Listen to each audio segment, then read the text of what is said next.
Hello बच्चों, कैसे हो? बढ़िया। आप बढ़िया तो मैं भी बढ़िया।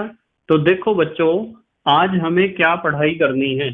आज है हमारे पास क्लास 12 का यूनिट नंबर 14 का वीडियो नंबर 9।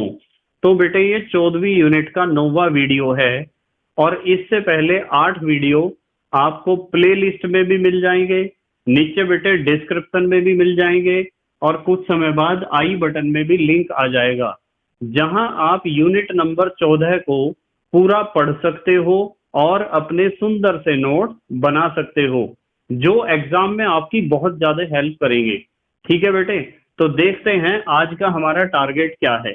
आज हमें पढ़ना है बेटे हार्मोन्स किसे कहते हैं, और पढ़ेंगे हार्मोन्स का वर्गीकरण। तो हार्मोन्स के बारे में हमें थोड़ा सा स्टडी करना है, जितना हमारा केमिस्ट्री में पोर्शन में दिया गया है। बायोलॉजी में हार्मोन्स के बारे में आप बहुत ज्यादा स्टडी करते हो, पर यहाँ हमें ज्यादा स्टडी करने की जरूरत नहीं है। ठीक है बेटे, तो चलो बच्चों, जल्दी से आज की पढ़ाई शुरू करते हैं।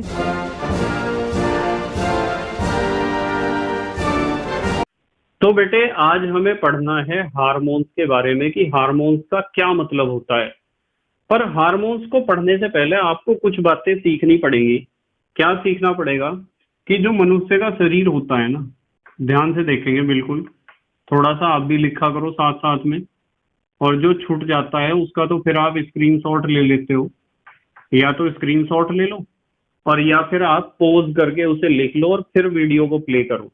ये बहुत अच्छे दो तरीके हैं, आपको नोट्स बनाने चाहिए इन्हीं दो तरीकों में से किसी एक तरीके से।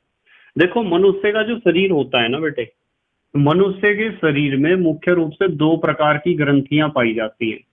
कितने प्रकार की? दो प्रकार की ग्रंथियां मनुष्य के शरीर में होती हैं। एक तो जो पहली ग्रंथियां होती हैं उन्हें कहते हैं हम नलिकाकार।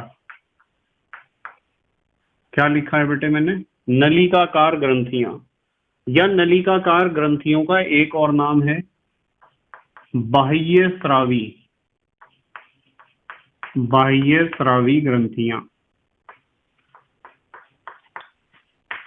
तो हमारे शरीर में मुख्य रूप से दो प्रकार की ग्रंथियां होती हैं।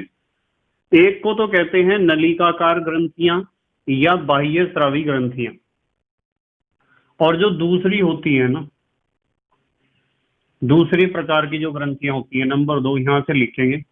दूसरी ग्रंथियां ये नलिकाकार हैं, तो उन्हें हम कहते हैं नलिका विहीन। नलिका विहीन ग्रंथियां, या इनका एक और नाम है, जैसे ये बाह्य स्रावी हैं, इन्हें कहते हैं हम अंतःस्रावी। अंतःस्रावी ग्रंथियां। तो यदि आपसे कोई क्वेश्चन पूछता है, वैसे ये क्वेश्चन बायोलॉजी में ही आएगा, केमिस्ट्री में तो ये क्वेश्चन आता ही नहीं है, पर हमें यहाँ सीखना पड़ेगा। यदि आपसे कोई क्वेश्चन पूछता है कि मनुष्य के शरीर में कितने प्रकार की ग्रंथियां पाई जाती हैं, तो आप कहोगे मुख्य रूप से दो प्रकार की। एक तो बाह्य स्रावी ग्रंथियां या नलिकाकार ग्रंथियां, और एक नलिका विहीन या अंतःस्रावी ग्रंथियां। देखो, समझने वाली बात यह है कि ये जो नलिकाकार या बाह्य स्रावी ग्रंथियां हैं, इनके अंदर से विशेष प्रकार का द्रव निकलता है, और इनमें से भी निकलता है बेटे द्रव, लिक्विड, या इसे कहते हैं स्राव। ठीक है, सिक्रीशन।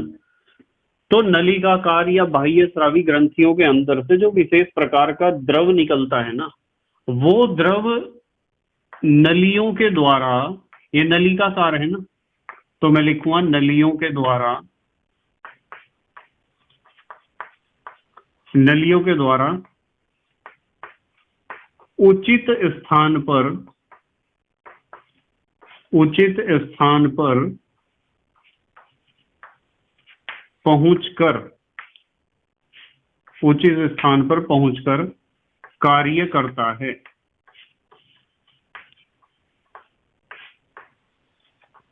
मतलब नलिकाकार ग्रंथियां या बाह्य स्रावी ग्रंथियों में से जो द्रव निकलता है, वो ग्रंथियों से नलियां जुड़ी हुई हैं, और नलियों के द्वारा उचित स्थान पर पहुंचकर क्या करता है, जो उसे कार्य करना है, जैसे किसी अभिक्रिया को संचालित करना या उसका वेग बढ़ाना। और बेटे ये जो द्रव होता है ना, जो निकलता है किन में से, नलिकाकार ग्रंथियों में से या बाह्य स्रावी ग्रंथियों में से, इस द्रव को हम कहते हैं एंजाइम।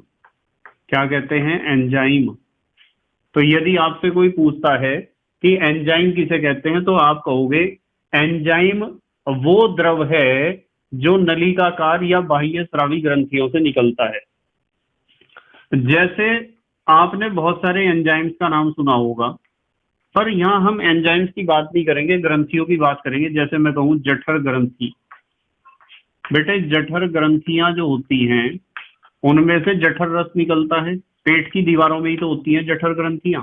और जठर रस में बहुत सारे एंजाइम होते हैं, जैसे पेप्सिन, काइमोट्रिप्सिन, ट्रिप्सिन, एमाइलेज, बहुत सारे होते हैं एंजाइम, आपने पढ़े होंगे।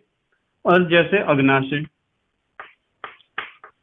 अग्नाशय भी एक अंतःस्रावी ग्रंथि की तरह कार्य करती है, हालांकि बाह्य स्रावी दोनों की तरह कार्य करती है। अग्नाशय एक मिश्रित ग्रंथि है, मतलब इसका कुछ हिस्सा तो बाह्य स्रावी है, कुछ हिस्सा अंतःस्रावी है। फिर भी मैंने लिख दिया है क्योंकि अग्नाशय में से एक नली निकलती है जो जाती है कहाँ? ग्रहणी में या आमाशय में। और वो नली किसे ले जाती है? अग्नाशय रस को। और अग्नाशय रस में भी बहुत सारे क्या होते हैं? एंजाइम। और इसके अलावा आपने एक ग्रंथि का नाम और सुना होगा, यकृत। ठीक है, शरीर की सबसे बड़ी ग्रंथि कौन सी होती है? यकृत होती है, लीवर। और इसमें बनता है वैसे तो बहुत सारी चीजें हैं, पर मुख्य रूप से पित्तरस। और पित्तरस इकट्ठा होता है पित्ताशय में, और पित्ताशय से एक नली जाती है ग्रहणी में, जो पित्तरस को लेकर जाती है ग्रहणी में। और पित्ताशय में भी बहुत सारे क्या होते हैं? एंजाइम होते हैं। तो हमें पता होना चाहिए कि नलिकाकार या बाह्य स्रावी ग्रंथियों से जो द्रव निकलता है वो नलियों के द्वारा उचित स्थान पर पहुंचकर कार्य करता है, और इस निकलने वाले द्रव को हम कहते हैं एंजाइम। जैसे जठर ग्रंथियां, अग्नाशय, यकृत आदि, इन सब से जो भी द्रव निकलेगा वो एंजाइम होगा और नलियों के द्वारा वहां पहुंचेगा जहां उसकी आवश्यकता होगी। पर यदि हम बात करें नलिका विहीन या अंतःस्रावी ग्रंथियों की, जरा ध्यान से देखना यहाँ, इन ग्रंथियों से जो द्रव निकलता है ना, वो द्रव निकलकर सीधा रक्त में घुल जाता है। जब ही तो कहा नलिका विहीन, सीधा रक्त में घुलकर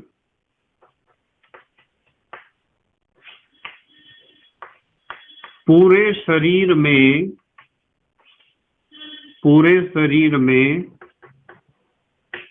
फैल जाता है। भाई ब्लड का सर्कुलेशन तो पूरी बॉडी में ही है बेटे, पूरे शरीर में फैल जाता है। जहां उसकी आवश्यकता होती है, किसकी? द्रव की।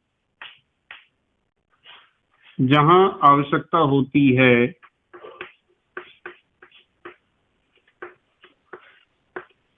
वहां कार्य करता है।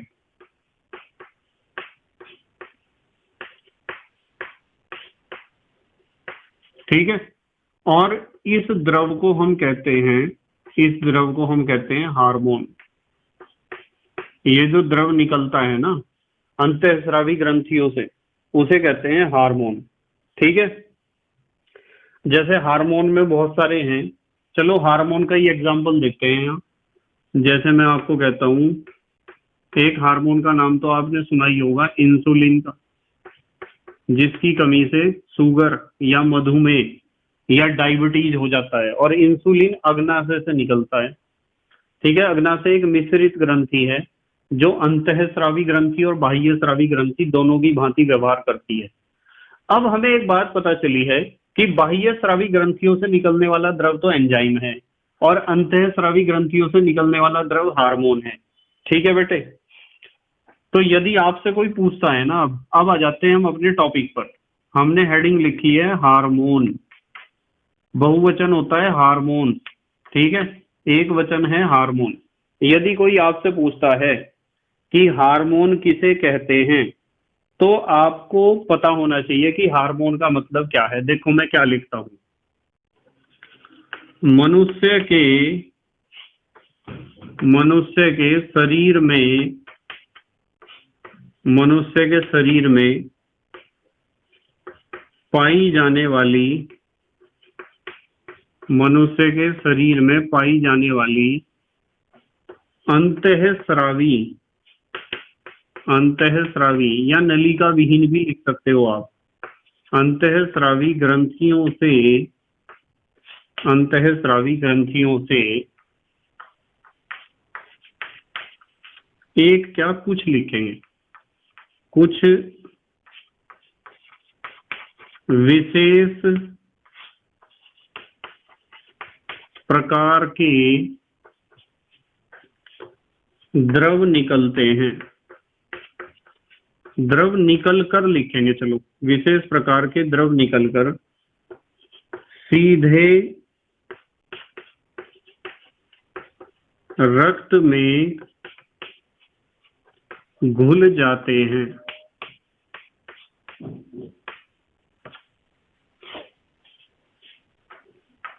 जो पूरे शरीर में विभिन्न जैविक क्रियाओं, अलग अलग काम है सब हार्मोन के, विभिन्न जैविक क्रियाओं को नियंत्रित करते हैं।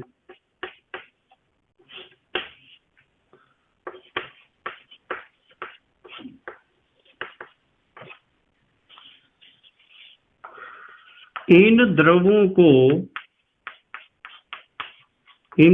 क्या कहते हैं बेटे? हार्मोन्स, बहुवचन है तो हार्मोन्स, हार्मोन्स कहते हैं। ये हैं हार्मोन्स। जैसे एक हार्मोन का एग्जांपल लिख ही लो, चलो यहाँ इंसुलिन ही लिख लो। जैसे लिखेंगे बेटे इंसुलिन, इंसुलिन एक हार्मोन है, ठीक है, जैसे हमने लिखा इंसुलिन। अब देखो जैविक क्रियाओं को नियंत्रित करने का इनका कार्य है। चलो अगली बात करते हैं। पता चल गया आपको हार्मोन्स क्या हैं। बस आपको ध्यान रखना है नलिका विहीन या अंतःस्रावी ग्रंथियों से जो द्रव निकलता है उसे हार्मोन कहते हैं। हार्मोन की एक खासियत यह है कि ग्रंथि से निकलकर सीधा रक्त में घुल जाता है और पूरी बॉडी में फैल जाता है। जहां जहां उसकी आवश्यकता है वहां वहां वो कार्य करेगा, ठीक है। जैसे हम बात करें कि हमारी पुलिस फोर्स पूरे शहर में फैली होती है, जहां उसकी जरूरत है वहां काम करेगी। पर यदि मैं दमकल की बात करूं, दमकल का मतलब आग बुझाने वाली गाड़ी, क्या आग बुझाने वाली गाड़ियां भी पूरे शहर में फैली रहती हैं? नहीं, जहां आग लगेगी वहीं पहुंचेंगे वे अपने हेड क्वार्टर से या हेड स्टेशन से। तो आग बुझाने वाली गाड़ियां कुछ एंजाइम की तरह काम करती हैं, और हमारी पुलिस फोर्स कैसे काम करती है? हार्मोन्स की तरह, हर जगह अवेलेबल है, जहां जरूरत है वहां काम करेगी। पर है हर जगह, दमकल वाली गाड़ी हर जगह नहीं है, वो एंजाइम की तरह काम करती है, जहां आग लगेगी वहीं पहुंचेगी गाड़ी, ठीक है। तो इस तरीके से आपको थोड़ा इसका बेसिक समझ में आना चाहिए। अब हम बात करेंगे बेटे हार्मोन्स के वर्गीकरण की। हार्मोन्स का वर्गीकरण, यदि हम हार्मोन्स के वर्गीकरण की बात करते हैं तो बेटे वैसे तो बहुत तरीके से वर्गीकरण आप कर सकते हो, पर हमारे कोर्स में जो है बता रखा है कि हार्मोन्स मुख्य रूप से 3 प्रकार के होते हैं। रासायनिक विज्ञान के अनुसार मुख्य रूप से 3 प्रकार के होते हैं, और इन तीनों का ही हमें स्टडी करना है। थोड़ा थोड़ा सा अध्ययन करेंगे इनके बारे में। एग्जाम में जिस तरह के क्वेश्चन केमिस्ट्री में आते हैं, जैसे एक तो होते हैं बेटे स्टीरॉयड, चलो ऐसे लिख देता हूं स्टीरॉयड। एक तो होते हैं स्टीरॉयड हार्मोन। कौन से हार्मोन होते हैं बेटे? Steroid hormone. एक होते हैं एमीन हार्मोन, नंबर 2 पे हम लिखेंगे एमीन। एक होते हैं एमीन हार्मोन, और तीसरे प्रकार के जो हार्मोन होते हैं उन्हें कहते हैं पेप्टाइड हार्मोन। तो यहां लिखते हैं पेप्टाइड। तो 3 प्रकार के हार्मोन का हमें स्टडी करनी है, ठीक है। चलो बहुवचन बनाओ, हार्मोन्स लिखो, इसे हार्मोन्स, इसे भी हार्मोन्स लिखो, और पेप्टाइड हार्मोन्स, क्योंकि हर एक प्रकार के हार्मोन कई तरह के होते हैं ना ये, ये तो इनका कॉमन नाम है। स्क्रीनशॉट लो जल्दी से, फिर एक एक का स्टडी करेंगे हम। ले लिया बेटा स्क्रीनशॉट? ठीक है। नंबर 1, सबसे पहले हम बात करेंगे स्टीरॉयड हार्मोन की।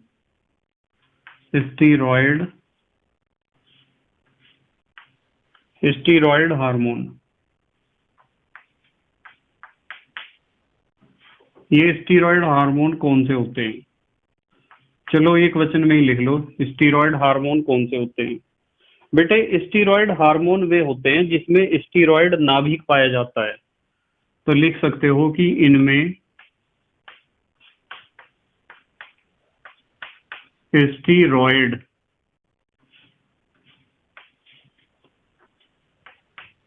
नाभिक होता है। अब आपके दिमाग में क्वेश्चन आ रहा होगा कि सर ये स्टीरॉयड नाभिक कैसा होता है? बेटे स्टीरॉयड नाभिक बहुत सिंपल है, देखो मैं बनाता हूँ। देखो ये बनाया मैंने हेक्सागन, षटभुज, यहाँ भी यार एक षटभुज बनाओ, ये बना दिया, और यहाँ बना दो पंचभुज। ये होता है स्टीरॉयड नाभिक। तो जिन हार्मोन्स में स्टीरॉयड नाभिक होता है उन हार्मोन्स को हम कहते हैं स्टीरॉयड हार्मोन। ये हमारी बॉडी में बनते हैं, ठीक है, निश्चित मात्रा में, कम या ज्यादा यदि बनेंगे तो हम मेडिसिन के रूप में इन्हें ले सकते हैं। स्टीरॉयड एक बहुत खतरनाक चीज है यदि हम बाहर से इसका सेवन करते हैं। बहुत सारी मेडिसिन हैं जो स्टीरॉयड नाभिक जिनमें होता है वो हमारी बॉडी के लिए बहुत खतरनाक है। बहुत कम मात्रा में उनका प्रयोग करना चाहिए। मेडिकल साइंस में बहुत डिटेल में आप इन्हें पढ़ोगे। तो हमें यहाँ पढ़ना है स्टीरॉयड हार्मोन, इनमें स्टीरॉयड नाभिक होता है, सिर्फ इतनी बात हम करेंगे। जैसे इसके कुछ एग्जाम्पल आपको बताता हूं। नंबर एक हार्मोन का नाम आपने सुना होगा टेस्टेस्टिरोन या टेस्टोस्टिरोन। टेस्टेस्टिरोन एक हार्मोन होता है बेटे, और ये जो हार्मोन है ना टेस्टेस्टिरोन, चलो अंडरलाइन तो हटाओ, इसकी हेडिंग तो वो लिखी हुई ऊपर। ये जो टेस्टोस्टिरोन हार्मोन होता है ये बेटे वृषण में बनता है। वृषण माने टेस्टी, नर जनन अंग होते हैं वृषण। बायोलॉजी वाले बच्चों को पता है नर जनन अंग होते हैं वृषण या टेस्टिस, वहां बनता है टेस्टोस्टेरोन। ठीक है। इसका कार्य होता है कि जो पुरुष जननांग होते हैं ना, पुरुष जननांग,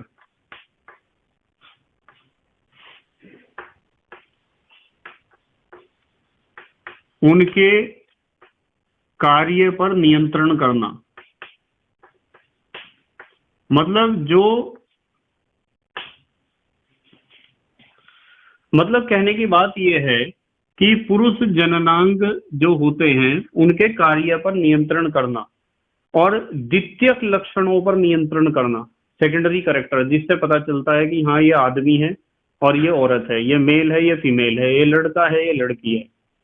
ज्यादातर लोग क्या करते हैं, आजकल एक फैशन बन गया है कि टेस्टोस्टेरोन का इंजेक्शन लगवाते हैं बहुत सारे बच्चे लड़के और जिम में एक्सरसाइज करते हैं। उससे क्या होता है कि मसल्स बहुत ज्यादा विकसित हो जाती हैं। और आपको ध्यान रखना चाहिए कि टेस्टोस्टेरोन एक स्टीरॉयड हार्मोन है, और स्टीरॉयड हार्मोन मैंने बताया कि बहुत खतरनाक है हमारे जीवन के लिए। इसलिए हमें टेस्टोस्टेरोन के इंजेक्शन नहीं लगवाने चाहिए क्योंकि ये बॉडी के लिए बहुत ज्यादा खतरनाक होता है। ठीक है। उसके बाद नंबर बी पे हम पढ़ेंगे, नंबर बी पे पढ़ेंगे एस्ट्रोजन। एस्ट्रोजन भी एक स्टीरॉयड हार्मोन है और ये अंडाशय से निकलता है। मादा जननांग होते हैं अंडाशय, जिन्हें आप ओवरी कहते हो, जहां से ओवन या अंड कोशिकाएं उत्पन्न होती हैं, और वृषण से क्या है, नर कोशिकाएं उत्पन्न होती हैं। ठीक है। अंडाशय का काम क्या है, जैसे ये पुरुष जननांगों के कार्य को नियंत्रित करता है, इसी तरह जो हमारा ये एस्ट्रोजन है ये स्त्री जननांगों के कार्य पर नियंत्रण करता है। ठीक है बेटे। उसके बाद आते हैं नंबर सी पर, बिल्कुल ध्यान से समझते रहेंगे। एक हार्मोन है बेटे प्रोजेस्टेरोन। एक हार्मोन है प्रोजेस्टेरोन। ये जो प्रोजेस्टेरोन हार्मोन है वो कार्पस ल्यूटियम से निकलता है। कार्पस ल्यूटियम, ये अंडाशय का ही एक हिस्सा होता है बेटे, कार्पस ल्यूटियम। और इसमें जो है इसका कार्य है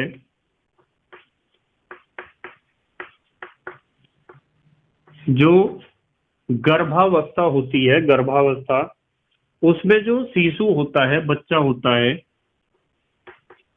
उसके विकास या डेवलपमेंट पर नियंत्रण करने का कार्य होता है किसका बेटे? प्रोजेस्टेरोन का। कार्पस ल्यूटियम से निकलता है और ये कार्पस ल्यूटियम जो है अंडाशय का ही एक हिस्सा है। एक हार्मोन है कॉर्टिसोन। कॉर्टिसोन, ये जो कॉर्टिसोन हार्मोन है ना बेटे, ये निकलता है एड्रीनल कॉर्टेक्स से। एड्रीनल ग्रंथि, जिसे आप अधिवृक्क ग्रंथि भी कहते हो, अधिवृक्क ग्रंथि को आप एड्रीनल ग्लैंड भी कह सकते हो। और कॉर्टेक्स का मतलब होता है बाहरी हिस्सा। एड्रीनल ग्लैंड का जो आउटर पार्ट है, बाहरी हिस्सा है, उसे कहते हैं एड्रीनल कॉर्टेक्स। यहां से निकलता है कॉर्टिसोन हार्मोन। इसका काम है वसा, वसा और बहुत सारे हार्मोन, प्रोटीन,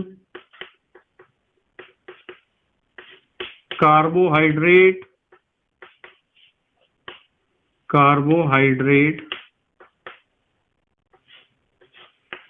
खनिज लवण और भी बहुत सारी चीजें हैं। खनिज लवण मुख्य मुख्य मैं आपको लिखा रहा हूं। वसा, हार्मोन, प्रोटीन, कार्बोहाइड्रेट, खनिज लवण आदि के उपापचय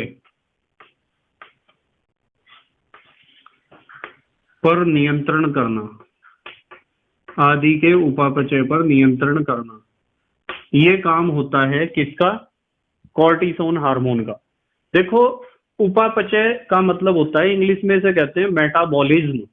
उपापचय का मतलब हमारे शरीर में बहुत सारी बनने और बिगड़ने की क्रियाएं होती रहती हैं। बनने का मतलब जब सरल पदार्थ आपस में मिलकर जटिल पदार्थों का निर्माण करते हैं तो इसे कहते हैं बनने की क्रिया। और बिगड़ना माने टूटना, जब जटिल पदार्थ टूटकर सरल पदार्थों का निर्माण करते हैं तो इसे कहते हैं बिगड़ना। तो जब उपचय और अपचय दोनों आपस में मिलते हैं तो इसे कहते हैं उपापचय। यदि उपापचय अर्थात मेटाबॉलिज्म बहुत अच्छा होगा हमारी बॉडी का, तो हमारा शरीर स्वस्थ रहेगा। उसमें वसा, हार्मोन, प्रोटीन, कार्बोहाइड्रेट, खनिज लवण, ये जितने भी पोषक तत्व हैं, इनके उपापचय को नियंत्रित करता है कॉर्टिसोन हार्मोन। ठीक है बेटे, तो ये तो थे हमारे स्टीरॉयड हार्मोन मुख्य रूप से जो हमें पढ़ने हैं। तो इसके अलावा भी बहुत सारे, पर इनका तो हमें स्टडी करना ही है। दूसरे होते हैं एमीन हार्मोन।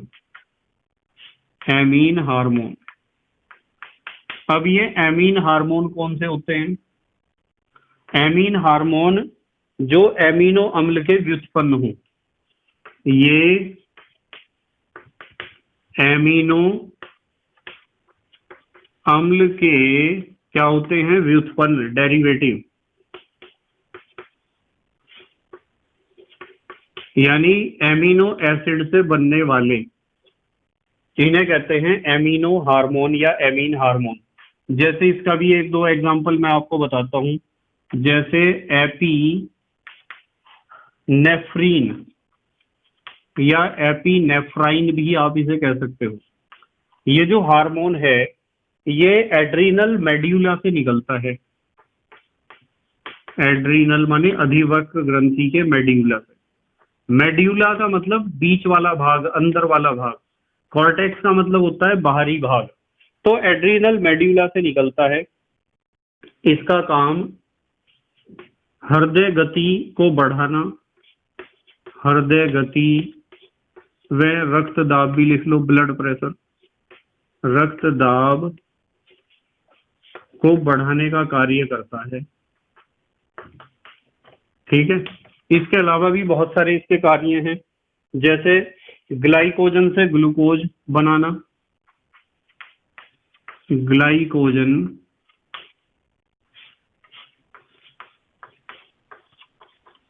देखो आपको एक बात पता होगा, बायोलॉजी वाले बच्चों को तो पता ही होगा कि हमारे खून में जितना ज्यादा शुगर की मात्रा बढ़ेगी तो अतिरिक्त शुगर को या अतिरिक्त ग्लूकोज को किस में बदल दिया जाता है, ग्लाइकोजन में।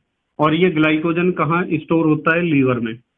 तो जब जरूरत पड़ती है ना, तो जरूरत के समय उस ग्लाइकोजन को फिर दोबारा ग्लूकोज में कन्वर्ट कर लिया जाता है। तो ग्लाइकोजन से ग्लूकोज बनाना भी एपिनेफ्रिन का काम है, ठीक है।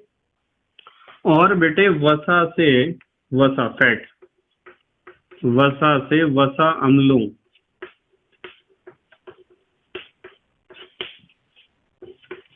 का निर्माण, तो मैं इसे उपापचय ही लिखता हूं, ये काम है इसका, ठीक है।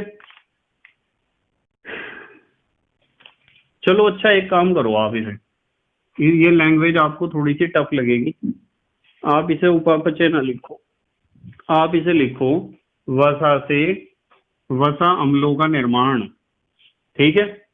निर्माण लिख लो, या फिर एक काम और कर सकते हो आप, अपचयन, निर्माण भी लिख सकते हो, अपचयन भी लिख सकते हो, ठीक है। तो ये हमारा है एपिनेफ्रिन या एपिनेफ्राइन। नंबर बी पे एक एमीन हार्मोन हमें पढ़ना है, थायरोक्सिन। थायरोक्सिन भी एक एमीन हार्मोन है। अब थायरोक्सिन कहां से निकलता है, सबको पता है, नाम से ही पता चल रहा है, थायराइड से निकलेगा। थायराइड ग्रंथि एक अंतःस्रावी ग्रंथि है जो हमारे गले में होती है, ठीक है। इसका काम क्या है, उपापचय, विकास, वृद्धि, इन चीजों पर नियंत्रण करना। उपापचय माने, उपापचय ही लिखो, उपापचय कोमा विकास कोमा वृद्धि पर नियंत्रण करना, ये काम है थायराइड ग्रंथि से निकलने वाले थायरोक्सिन हार्मोन का। अब आ जाते हैं नंबर 3 पर। नंबर 3 पर हमें पढ़ने हैं बेटे पेप्टाइड हार्मोन। पेप्टाइड, नाम से ही पता चल गया होगा आपको कि पेप्टाइड हार्मोन कैसे होते हैं। इनमें क्या होगा, पॉलीपेप्टाइड श्रृंखलाएं होंगी। तो मैं लिख देता हूं कि इनमें पॉलीपेप्टाइड श्रृंखलाएं होती हैं। इनमें क्या होती हैं बेटे, इनमें होती हैं पॉलीपेप्टाइड श्रृंखलाएं, इसलिए इन्हें पेप्टाइड हार्मोन कहते हैं। जैसे हम पढ़ेंगे ऑक्सीटोसिन। ऑक्सीटोसिन एक हार्मोन है, ऑक्सीटोसिन, ये एक पेप्टाइड हार्मोन है और ये निकलता है पीयूष ग्रंथि से। पीयूष ग्रंथि को पिट्यूटरी ग्रंथि भी कहते हैं। कहां से निकलता है, पिट्यूटरी से या पीयूष ग्रंथि से। इसका काम है जन्म के समय गर्भाशय का संकुचन, गर्भाशय का संकुचन। जब छोटा बच्चा जन्म लेता है माता के पेट से, तो माता का जो गर्भाशय होता है वो संकुचित हो जाता है, सिकुड़ जाता है, जिसकी वजह से बच्चा सरलता से जन्म ले सकता है, ठीक है, गर्भाशय से बाहर निकल सकता है। इसका काम कौन करता है, ऑक्सीटोसिन करता है। ऑक्सीटोसिन के इंजेक्शन भी लगाए जाते हैं उस समय पर जब डिलीवरी होती है। आपको इन चीजों का ज्ञान होना चाहिए। दूसरा है बेटे वैसोप्रेसिन। ये भी एक पेप्टाइड हार्मोन है, वैसोप्रेसिन, और ये निकलता है प्रोस्टेट से। प्रोस्टेट ग्रंथि होती है, प्रोस्टेट ग्लैंड, यहां से निकलता है वैसोप्रेसिन, ठीक है। इसका काम क्या है, इसका काम है मूत्र के रूप में जल की हानि को रोकना। जल की हानि, समझ रहे हो ना आप? ये काम है कौन से हार्मोन का? वैसोप्रेसिन का। और नंबर सी, आपका नाम सुना हुआ है इंसुलिन। बताओ इंसुलिन हार्मोन कौन सी ग्रंथि से निकलता है? यह निकलता है अग्न्याशय से, जो एक मिश्रित ग्रंथि है, अंतःस्रावी और बाह्यस्रावी दोनों की भांति कार्य करती है। इंसुलिन हार्मोन अग्न्याशय से निकलता है और इसका काम है बेटे रक्त में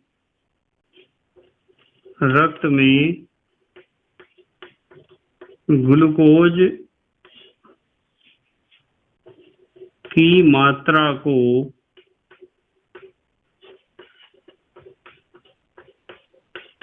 नियंत्रित रखना। यदि इंसुलिन हार्मोन कम निकलेगा तो रक्त में ग्लूकोज की मात्रा बढ़ जाएगी, शुगर की मात्रा बढ़ जाएगी, और वो ग्लूकोज या शुगर मूत्र के साथ बाहर निकलने लगेगा बॉडी से, और इस रोग को हम कहते हैं मधुमेह या शुगर का रोग या डायबिटीज। एक हमें पढ़ना है ग्लूकेगॉन, ग्लूकेगॉन या ग्लूकोगॉन भी आप इसे कह सकते हो। ये हार्मोन भी अग्न्याशय से ही निकलता है। कहां से निकलता है? अग्न्याशय। और इसका काम क्या है? इसका काम है रक्त में ग्लूकोज की मात्रा बढ़ाना। रक्त में ग्लूकोज की मात्रा बढ़ाना, ये काम है बेटे इसका। ठीक है, अब हमारे देश के प्यारे प्यारे बच्चे जल्दी से स्क्रीनशॉट लेंगे। ले लिया बेटे स्क्रीनशॉट? ठीक है, तो बेटे मुझे उम्मीद है कि आपको समझ में आया होगा कि हार्मोन का क्या मतलब होता है और हार्मोन का वर्गीकरण हम किस प्रकार करते हैं। ठीक है बेटे, बस रेगुलरली अपनी पढ़ाई करते रहो और नोट्स बनाते रहो। तो thank you very much for watching this video. Okay, bye.